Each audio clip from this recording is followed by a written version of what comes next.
আমি যে সময় গ্যারেজে যাওয়ার সময় আমি মানে যাওয়ার জন্য রেডি হয়েছি, তখন আমার গাড়ি নিয়ে আমি চালা যাওয়ার সময় আমি বাম সাইড দিয়ে যাইতেছি গা, ও ডান সাইড দিয়ে আসতেছে। ডান সাইড আসার পরে একটা আওয়াজ হয়েছিল, ওইটা গুলির আওয়াজের মতো লাগছিল, আবার ওই কম্বার আওয়াজের মতো লাগছিল কারমর বিদ্যুৎ। এখন দেখতেছি ওর সামনে যাই দেখতেছি লাইট মারে, সবাই যাতে লাইট মারে দেখছে। এখন যাই দেখতেছি যে ওটা কারমর বিদ্যুৎ কোনো সমস্যা না, ওর গুলি মারা হয়েছে, এই পাঁচটি মারছে, এই পাঁচটি ঢুকছে। তো আমি ওর পরে যেতে দেখছি, পরে যাওয়ার সময় যেতে দেখছি আমি গাড়িটা সাইড করে আমি তাড়াতাড়ি তুলছি। অনেকজনের বলছিলাম একটু ধরার জন্য, কোনো মার পুঁতে দৌড় নাই ওরে, সবাই আর উল্টা আমার বলছে যে তুই দৌড়িস না, তুইও দৌড়লে তুই বাঁচে যাবি। তা আমি মনে করলাম আমি বাঁচলাম, আল্লাহর উপর যদি ফেরেশতা আছে আমি বেঁচে যাবো, যদি না বাঁচতে পারলে আমি এই জায়গায় মরে যাবো। বাস এই মানুষটার আগে হসপিটালে নিয়ে যাই। আমি যে সময় আমার গাড়িতে তুলতেছি তখনও পরান ছিল, ওর নিঃশ্বাস ছিল, গাড়ির ধরে মানে আমি হসপিটালে আনার সময় তখনও নিঃশ্বাস ছিল, শুধু একটু হসপিটালে গেটে ঢুকছি ওর নিঃশ্বাস গেছে। না আমার কিচ্ছু বলার ছিল না, ওর কিচ্ছু বলেনি আমার।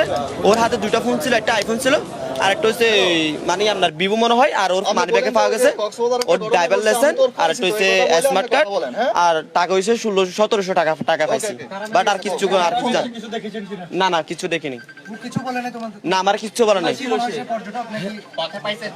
হ্যাঁ পথে হাঁটার সময় পাইছি।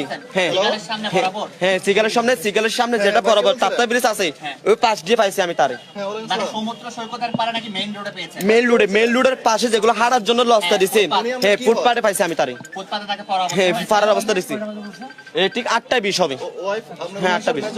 হ্যাঁ হ্যাঁ গুলি শব্দ আমি শুনছি, পালিয়ে যেতে দেখি না কিন্তু গুলির আওয়াজটা পাইছি। কিন্তু যেটা আওয়াজ সময় হয়েছে আমি তখন উপরে তাকাইছিলাম, কাম্বার উপরে।